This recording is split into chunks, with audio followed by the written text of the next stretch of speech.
Hola amigos y amigas, ¿cómo están? Una vez más aquí grabando y transmitiendo uno de nuestros podcasts que hace tiempo que no hacíamos, ya no tenemos tanto tiempo ya como para hacer y también hace más frío también para ponerse a grabar. Así que nos alegramos mucho de que nos puedan sintonizar, nos hayan podido ver, descargar, etcétera, de tantos recursos que tenemos para compartir y conversar acá juntos. Quiero partir, eso sí, antes mandar un saludo a un hermano que me escribió por WhatsApp que había escuchado de nuestro podcast y me dijo, se agradece por compartir libros, muy buenos los comentarios, dice, y libros no tan conocidos, dice que le han gustado mucho y me preguntó por un libro también. Él se llama Patricio Evia, así que un saludo también para Patricio, que nos mandó solo y nos mandó aliento. Y en esta ocasión estamos con los mismos contertulios, la cofradía de la literatura, y estamos con, así es, con la comunidad de los libros. La comunidad de los libros. Me gustó. Mire qué bonito. Buena. ¿Ve que es fácil? Ve que es creativo, no lo sabe, pero es creativo. Ve, por mucho que le hayan dicho que no, ve qué bonito. Se puede. Ahí saludamos a Franco y Daniel. Franco, ¿cómo estás? Súper bien, contento de poder grabar nuevamente junto a ustedes este nuevo episodio de nuestro podcast. Y también contento porque a pesar de que no habíamos grabado, nos han llegado saludos. También por Instagram nos escribió un hermano motivándonos y diciendo que también ha sido muy bendecido con los episodios que ya hemos grabado hasta ahora. Así que contento y esperando poder ahí organizarnos para seguir grabando y compartiendo acerca del libro y temas que son de edificación para la iglesia. Así es. Daniel, ¿cómo estás? Bien, animado con el libro que traigo hoy y también agradecido al Señor por poder grabar una vez más estos libros, como decía Franco, aquí en la comunidad de los libros. Sí. A lo mejor después le podemos poner el nuevo nombre, lo rebautizamos. Sí. Le ponemos la comunidad de los libros, ya no le ponemos podcast nomás. Estaría bueno. Le hacemos el verdadero bautismo por inmersión. Y hacemos un cast para Smigol. Hacemos un casting para Smigol. Claro, y sí, pues como corresponde, ya es un podcast que ya tiene sus años. Ahora viene el bautismo. Ya lo discipulamos. Ya está maduro. Ya está maduro. Exacto, está consciente de lo que tiene que hacer. Un saludo para todos. Bien, Daniel, tú nos traes un libro hoy y cuéntanos el título y de qué editorial es. Ya, el libro que traigo hoy se llama De la sombra a la sustancia, la teología del pacto de los bautistas de 1642 a 1704. Es del señor Samuel Renihan, que ya hemos hablado de algunos libros de él, y es un libro traducido por la editorial Teología para Vivir, editorial que ya hemos comentado en otras ocasiones. Este es un libro gordito, así que un libro que ha estado en cuarentena, que tiene 355 páginas y se divide en 9 capítulos y 3 apéndices. Bueno, la tesis central del libro es, como dice más o menos su título, mostrar cómo la teología del pacto era parte de la diversidad pactual que existía en el siglo XVII. Esa es la tesis. Perfecto. Creo que esta es una tesis doctoral incluso que hizo Samuel Renihan. Sí, me parece que sí. También recuerdo haber leído una reseña también y sí tiene que ver. Es un libro entonces que no es tan fácil de digerir como dijiste tú. Tiene unas 300 y tantas páginas, harta nota al pie de la página también. Sí.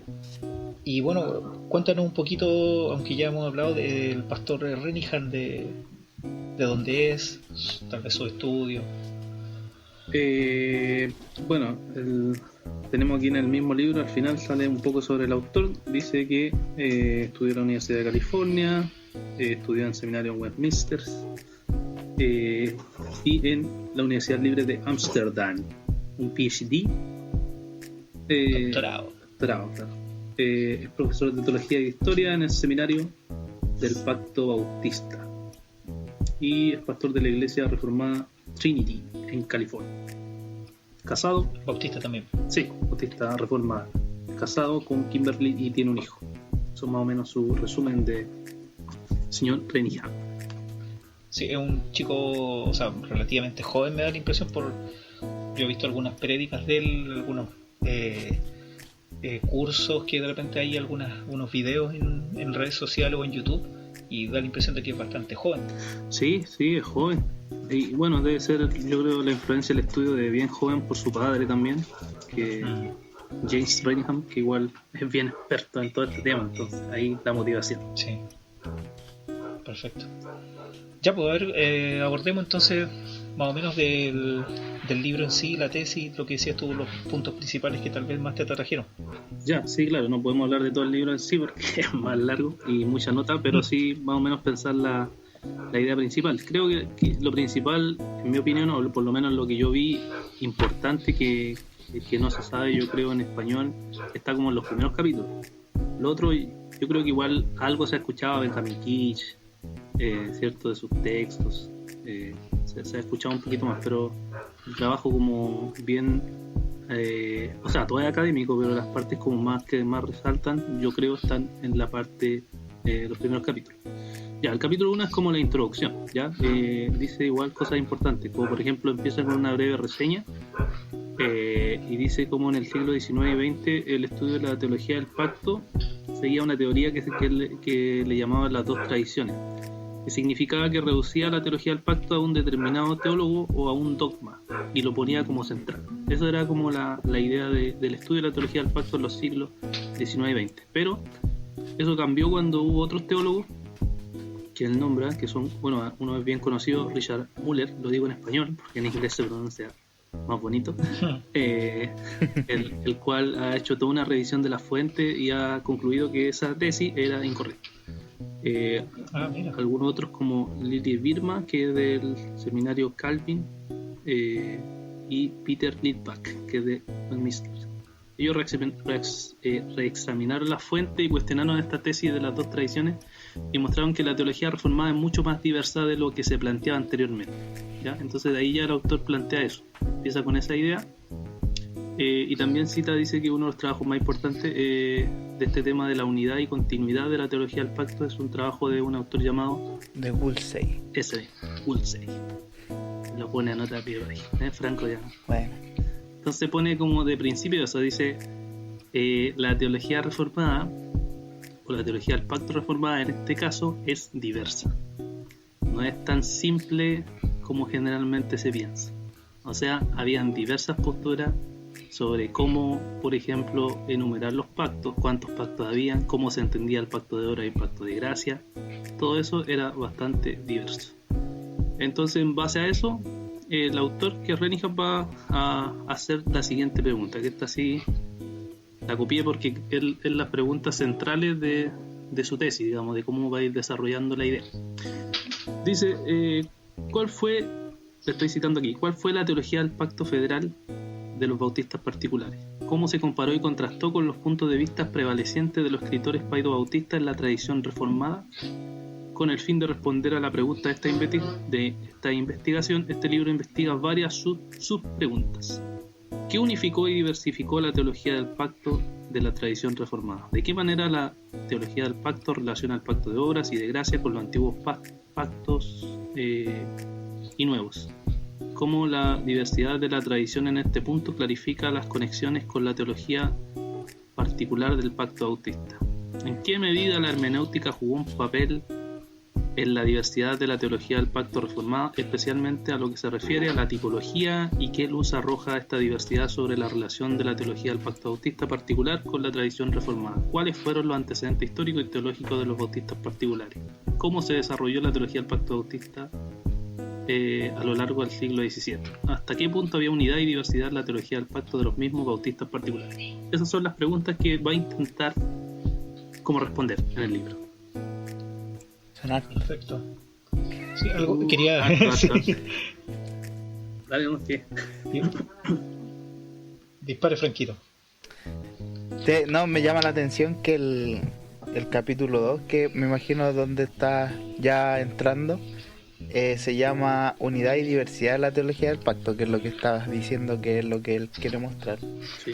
Y que el libro de Andrew Goosley es Unidad y Continuidad. Entonces me llama mucho la atención, porque recuerdo haber tenido que leer algunas cosas de este libro en el seminario, y me daba esa sensación de que trataba de algún modo, aunque es muy bueno el libro y te va mostrando cómo la tipología en sí, la hermenéutica que usa la teología del pacto está o se puede ver manifiesta en autores desde muy atrás en la historia del cristianismo. También trata de como defender la posición de que sí o sí la teología del pacto va a terminar en paidobautismo o en esta posición de un pacto, dos administraciones y cosas por el estilo. Entonces me llama mucho la atención esto que hace Renihan ahí en el capítulo 2, de ponerle este título y decir hay diversidad, y me hace acordar también del libro sobre de Joel Vick, me olvidó el título, espiritualidad puritana y reformada, si no me equivoco, creo que es ese. Sí, ese. Donde ahí él también cita tradiciones holandesas, por ejemplo, que divergían de esta idea de un pacto de administraciones y cosas por el estilo. Entonces, bien interesante. Buena. Bueno, sí. ¿Quieres preguntar tú algo, Carlos? No.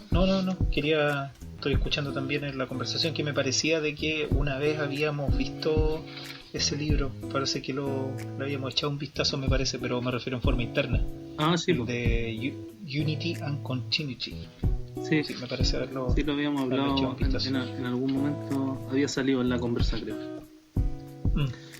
Sí, bueno, por favor, continúe. Entonces, bueno, sí, en el capítulo 2 entonces hace este examen de 14 autores y la formulación que hay de esta teología del pacto de la época de la Reforma y la post-Reforma, comenzando con Lutero, y la distinción básica entre la ley y el Evangelio.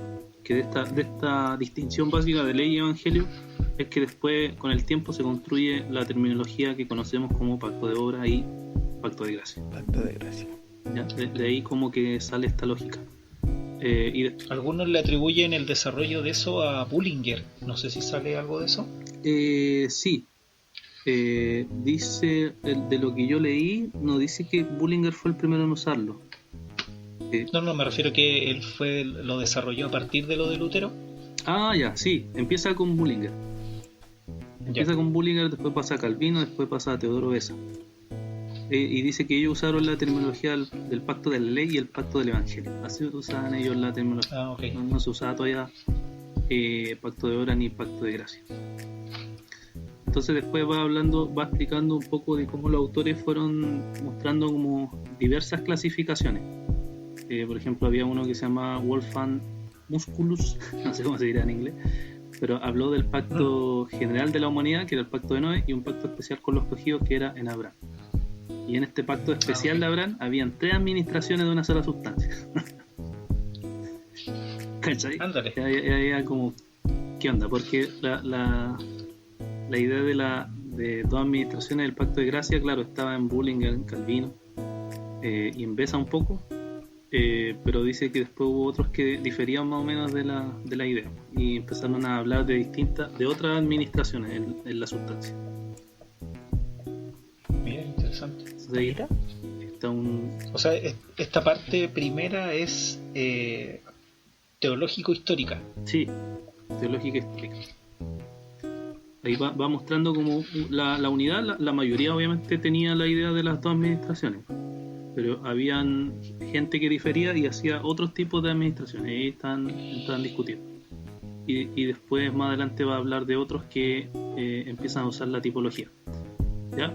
Entonces tiene algunos autores, estoy nombrando obviamente algunos nomás que me acuerdo, o sea, que tengo aquí escrito, y me acuerdo también de las distinciones que había.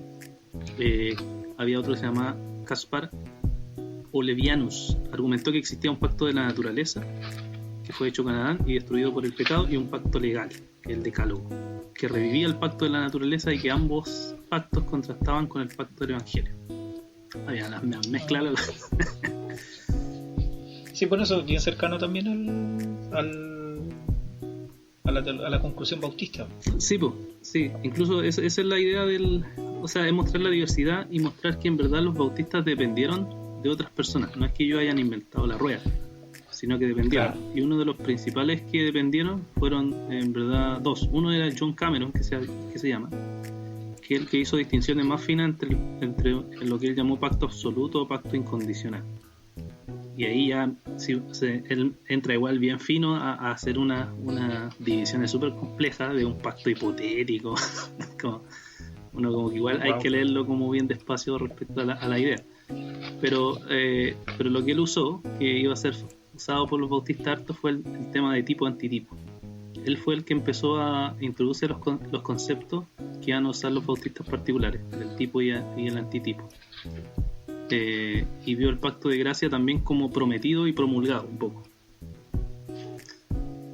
Entonces de ahí ellos basaron, y otro que se llamaba John Ball, que siguió los mismos pasos de Cameron, y habló y él tiene una cita que pone también Renihan, de que él ya sabía que en la época había una diversidad de entendimiento respecto a la teología del pacto reformada. Y les cito aquí esta cita un poco, dice: algunos teólogos sostienen que el Antiguo Testamento, incluso la ley como fue dada en el monte de Sinaí, es el pacto de gracia en cuanto a la sustancia, aunque se establece de una manera adecuada al estado del pueblo. Fue entregado de tal manera que podrían servir para descubrir el pecado, lleva a los judíos a confiar en la misericordia de Dios revelada por Jesús, pero fue dado para ser una regla de vida para un pueblo en pacto. Esto lo tomo como la verdad.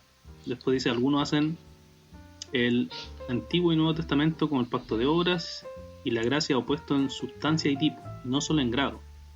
Y eso para introducir una distinción poco sólida, es decir, de promesa puesta en contra del pacto o testamento, como si Dios confiriera la gracia a los padres solo por promesa y no por pacto, dejando todo lo que Moisés pone bajo pacto, sea el pacto de obras y el Antiguo Testamento. Entonces él ya mostraba como ciertas diversidades que habían en la época, o ciertos puntos de vista diferentes de cómo entender este tema del pacto de obras y el pacto de gracia. Entonces ese es como es el capítulo 2, que es como igual bien lleno de citas por todos lados, porque como está citando Daniel, sí. Y menciona de qué tradición eran estos autores en general, o en qué línea se movieron. Yo creo que menciona, pero no noté ni me acuerdo. Ya, pero puede que estén ahí mencionados. Pueden que estén, sí. Sí, yo aquí estoy hojeando el libro y en varios sí lo incluye, en otros no. Por lo que vi, también me traté de fijar en eso. Hay algunos donde directamente dice: bueno, este autor hizo esto.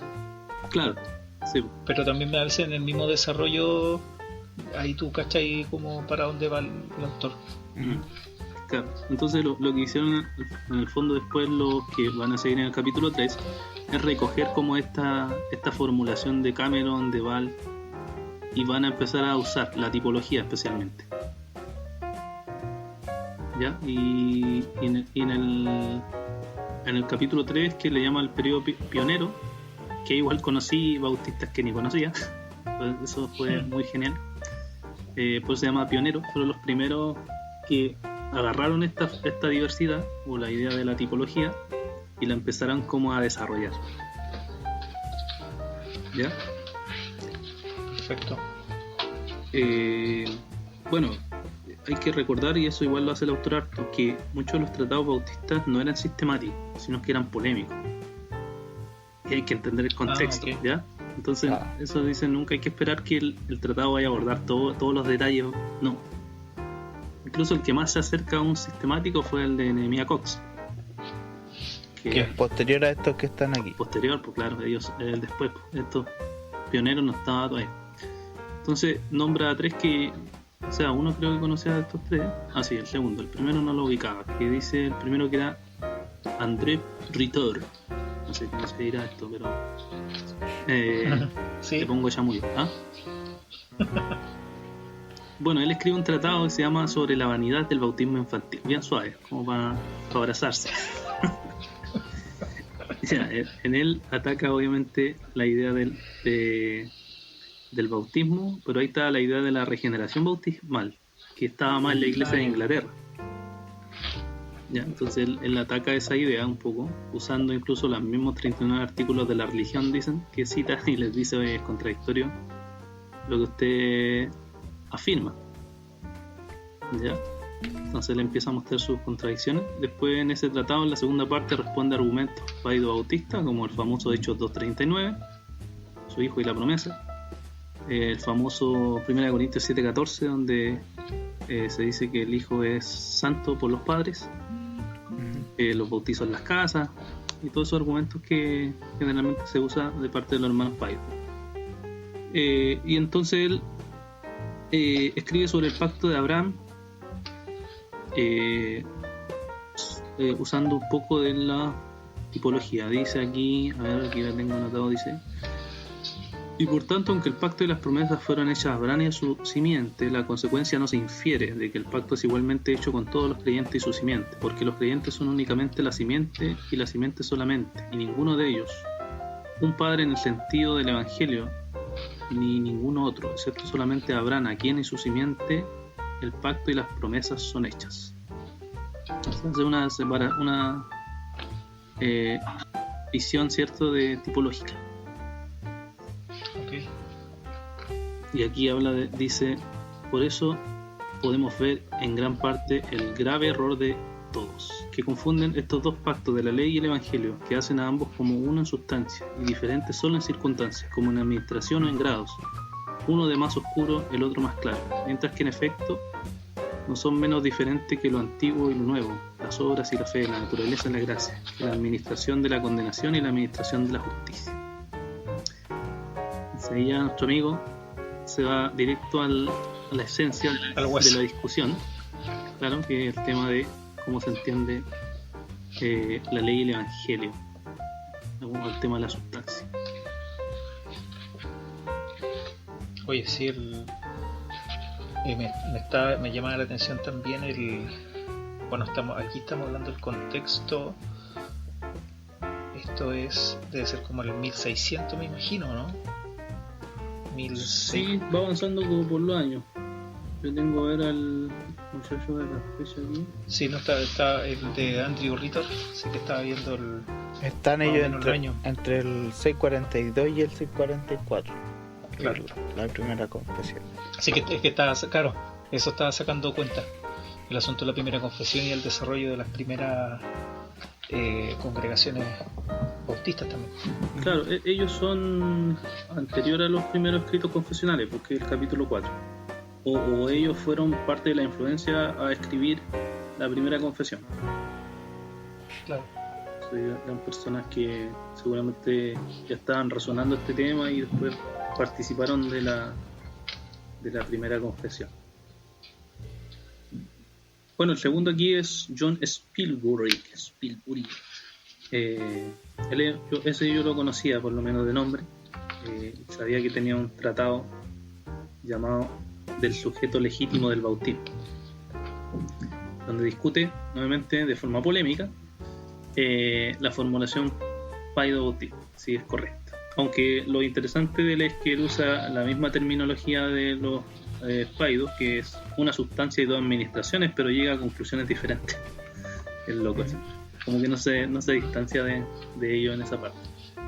Y usa la tipología dicotómica del pacto de Abraham y la argumenta desde Gálatas 3:16, diciendo que la verdadera simiente o descendencia de la sustancia eran los verdaderos creyentes y no la descendencia israelita, sin excepción. Bueno, también para los hermanos que nos están escuchando, hay que reconocer también de que muchos de nuestros padres teológicos bautistas se formaron en conjunto en instituciones junto con hermanos paido bautistas y convivieron durante mucho tiempo hasta que ya hubieron más problemas a veces para que pudieran recibir formación, edictos que eran más más severos, etcétera, y tiempos de persecución, pero varios de ellos convivieron académicamente. Claro, sí, muchos salieron de instituciones de universidades de la época y después tenían el problema de, por no estar de acuerdo con el tema del bautismo de infantes, eran perseguidos o excluidos por lo menos de la universidad. Claro, no podían ejercer de manera legal el pastorado o el ser ministros ordenados, que se llama. Sí. Sí, otra cosa que decía Stilbury es que también argumenta de que si todos los infantes son parte del pacto de gracia, entonces todos son salvos. Y si alguno de ellos deserta el pacto, entonces eso contradice las enseñanzas del Evangelio. Como que resonaba de esa manera también el tema. Bueno, y es de hecho uno de los problemas que conversábamos, me acuerdo, en clase, que se argumenta que los beneficios del pacto de gracia son la salvación, el beneficio principal, digamos. Entonces, si los hijos de los creyentes están en el pacto de gracia y por lo tanto son beneficiarios de la salvación, ¿qué pasa con aquellos que desertan de la fe? Y ahí hay un problema un tanto grave. Sí, se vuelve un poco complicado ahí. Sí, interesante que ya ese tipo de objeciones ya se estaban haciendo ahí en 1640 y algo. Sí, eso igual es interesante, que uno revisa este libro y claro, hay argumentos que quizá uno puede haber pensado, o sea, como problemas lógicos que se lleva la implicancia al final, que ellos ya los pensaron. Como has escuchado por ahí a veces, todo lo que tú quieras escribir, los puritanos ya lo escribieron. Así que mejor ándate a leer los libros. Dando jugo. Qué bueno. Bueno, el tercero es un Christopher Blackwood, no sé si diría así, Blackwood. Escribió un libro que se llama El asalto del anticristo. Así que... ese fue el chancho. Sí, no sé. Bueno, era polémico en la época. Sabemos que no necesariamente así no está relacionado hoy, pero en la época era polémico, así que... y ahí ataca a dos doctrinas, que era el bautismo infante una vez más y la libertad de conciencia. Entonces este es un interesante autor igual, porque él ataca al bautismo de infante presentando 12 argumentos, pero en estos argumentos cita a los padres de la iglesia, los concilios y escritos reformados. Entonces argumenta desde ahí desde ahí empieza la pelea más histórica. Eso es como escolástico, ¿no? El hacer eso. Sí, tengo entendido, sí, que los escolásticos hacían esa especie de cita, las pruebas como de la tradición, de la historia. Bueno. Entonces ahí hace un ataque, aunque obviamente hubo argumentos de vuelta diciéndole, algunos le acusaron a él de que no usó bien la cita, de que en verdad alteró la cita. Bueno, ahí ya habría que entrar a disputar eso y analizarlo, pero eso fue como algunas de las acusaciones, aunque después igual escribió otra obra llamada Catecismo de Examen de Conciencia, donde trató la teología del pacto de forma sistemática, aunque breve. Fue como una pequeña horita sistemática donde ya usaba el lenguaje de pacto de gracia y hablaba de esta visión tipológica. Y de ahí parece que ya empieza a entrar en los escritos confesionales ya. Claro, aquí ya empieza a ver eso, por lo menos eso, para mí esos primeros capítulos fueron igual bien densos y bien novedosos, porque había cosas que no conocía, cosas que igual me sorprendieron harto, como la diversidad. Fue muy increíble verla, y bien compleja a la vez. Entonces eso me mostró hartas cosas que no ubicaba para nada. Pero en el capítulo 4 empieza un poquito más a hacerse un poquito más familiar, porque igual hay nombres que ya aquí empiezan a aparecer, y lo que hace el capítulo en el 4, que se llama Los primeros escritos confesionales, es analizar el contexto de la primera confesión, que de 1644, ¿cierto?, que muestra que buscaba no relacionarse con los anabaptistas, que es algo que sabemos, pero algo que se agrega ahí, que igual me pareció interesante y que está estudiando un hermano igual bautista, es que esa confesión se escribe también para influenciar en la asamblea de Westminster. Sí. Y eso igual yo no lo había visto mucho, entonces igual es interesante eso.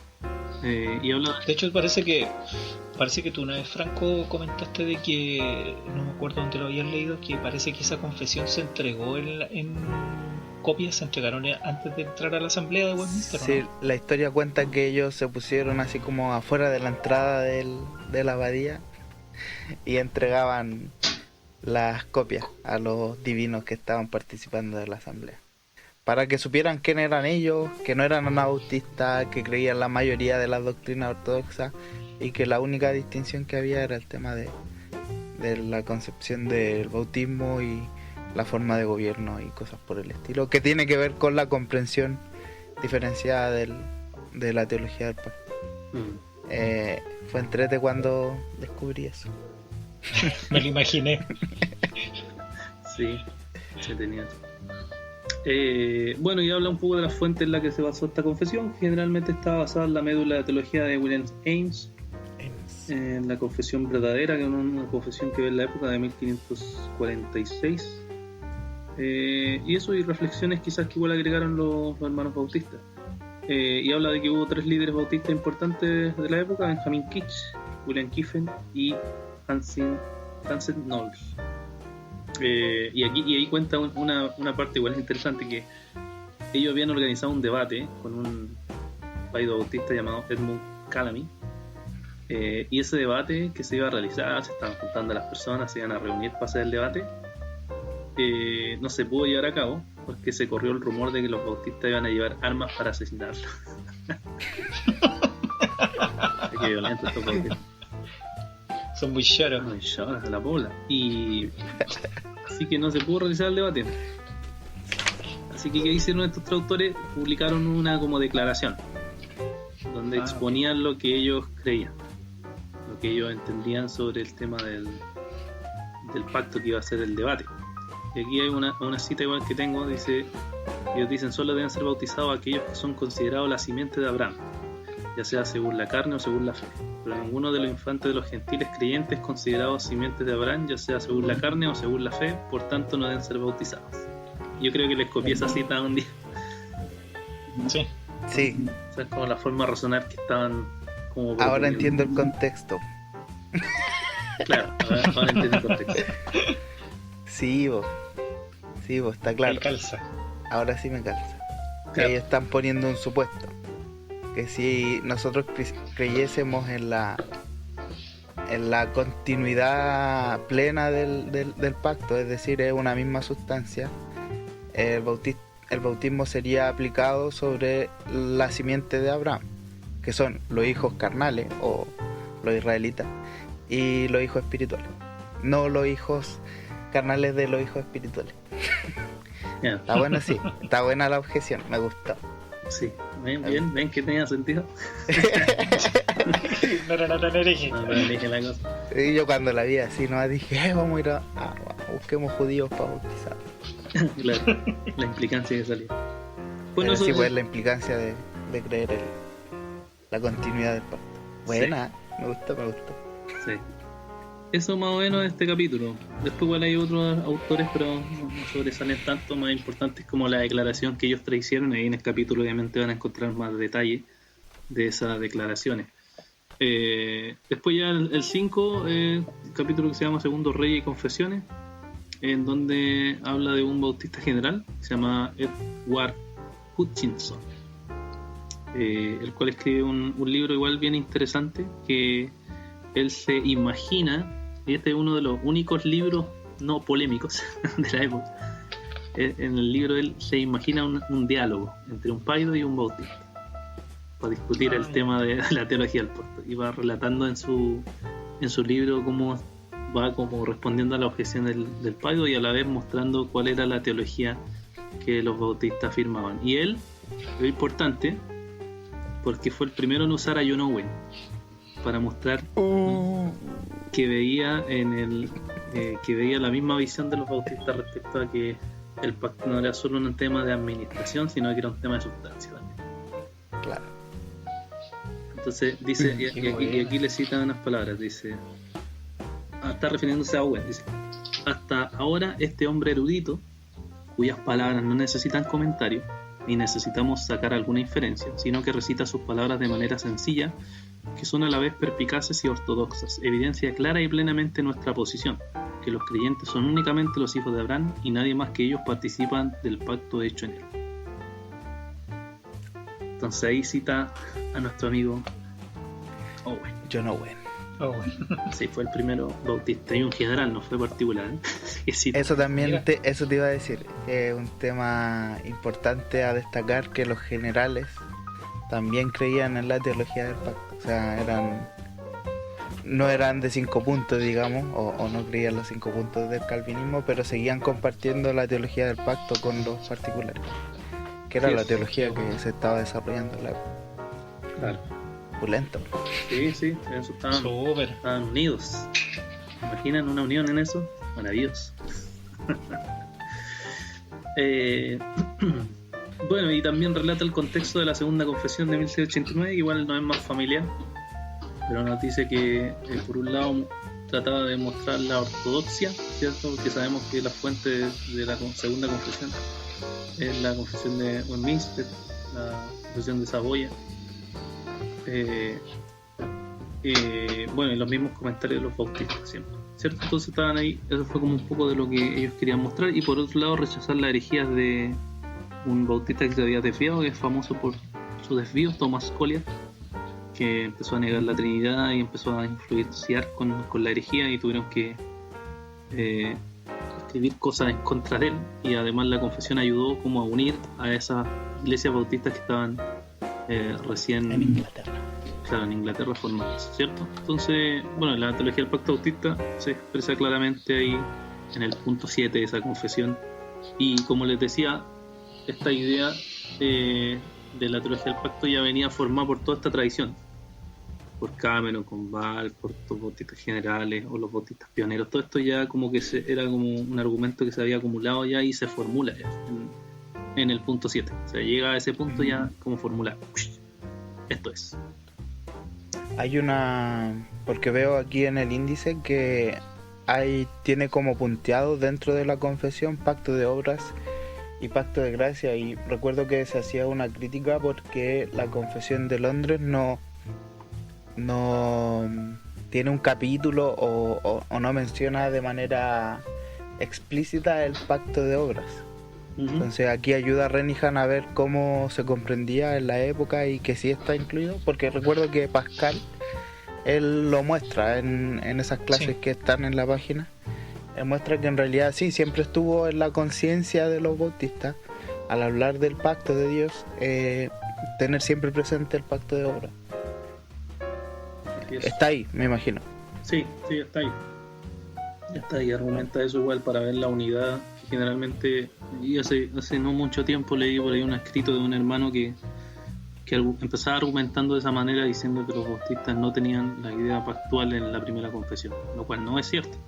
Sí está en la primera y está en la segunda, porque era todo el debate de la época, o sea, el contexto era actual.